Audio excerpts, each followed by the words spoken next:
ကဲကျွန်တော်ရဲ့ကတ်ချစ်သူမိတ်ဆွေများကိုကားတွေအများကြီးရှိတဲ့အထဲမှာမှမီရှူဘီရှီကော်လေးတို့ဒီအယောင်းတင်ပေးမယ်ဗျာနော်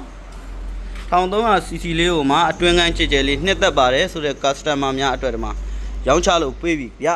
နော်ဈေးနှုန်းလေးက900နဲ့မှ8သိန်းညှိနှိုင်းရောင်းပေးမယ်1000အိတ်ကလေးဖြစ်သွားမယ်ခင်ဗျာနော်ဒီကားလေးက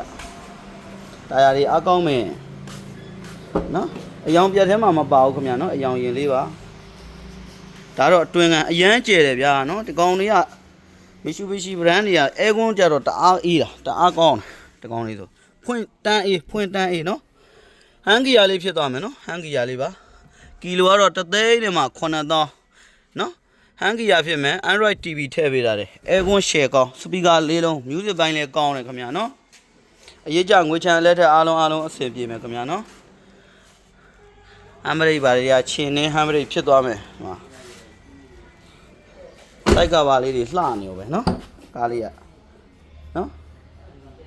ဒါတွင်းကန်းလေးခင်ဗျ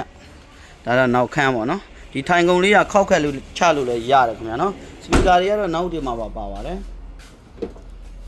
နောက်ခန်းလေးပြပေးမယ်နောက် speed တော်တော်ကျယ်တယ်ခင်ဗျာเนาะဒီကောင်စပယ်ဘက်ပစ္စည်းအစုံနဲ့ရမယ်ဒီမှာဆေးလေးကပြန်သေးလုံးဝမရှိဘူးเนาะဒီမှာအောက်ကျန်းကင်းလေးတွေအရန်လှပါတယ်ဗျာမြင်မနေသားစပယ်ဘိန်းလေးနဲ့ရမယ်ခင်ဗျာနော်နောက်တုတ်တွေပါတွေပါသွားမယ်နော်ဒီဘန်မာလေးတွေရှေ့ဘန်မာနောက်ဘန်မာတော့စီးပြန်ထားတယ်ခင်ဗျာနော်အတိုက်ခိုက်ဖောက်ဆိုဖြတ်ဆက်အတွက်ကိုတော့100ရာခိုင်နှုန်းအာမခံတဲ့ဆိုတဲ့အကြောင်းကိုနှုတ်တရားစာတစ်လုံးစာချုပ်ထဲမှာကျွန်တော်တို့ထည့်သွင်းရေးပေးထားတယ်ခင်ဗျာနော်ဝယ်ယူတဲ့ customer တွေအတွက်ပို့ပြီးတော့ခိုင်မာမှုရှိတာပေါ့ဗျာဒီကားလေးနဲ့ပတ်သက်ပြီးအရေးကြငွေချမ်းလက်ထက်အားလုံးအဆင်ပြေမယ်အသေးစိတ်သိချင်တယ်ဆိုရင်ကျွန်တော်ရဲ့ Viber ဖုန်းနံပါတ်09889338ကိုဆက်သွယ်မေးမြန်းနိုင်တယ် model လေးက2008ဖြစ်မယ်ဈေးနှုန်းလေးကတော့ကျွန်တော်900နဲ့မှ8သိန်းပါခင်ဗျနော်သိန်း300ကျော်လောက်ပေးသွင်းရမယ်ကတော်ဦးသွင်းငွေပေါ့နော်ဟုတ်ကဲ့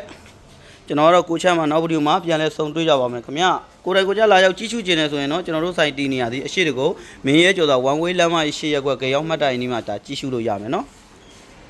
39ခွန်3939995139ကိုလည်းဆက်သွယ်မေးမြန်းနိုင်ပါတယ်ခင်ဗျ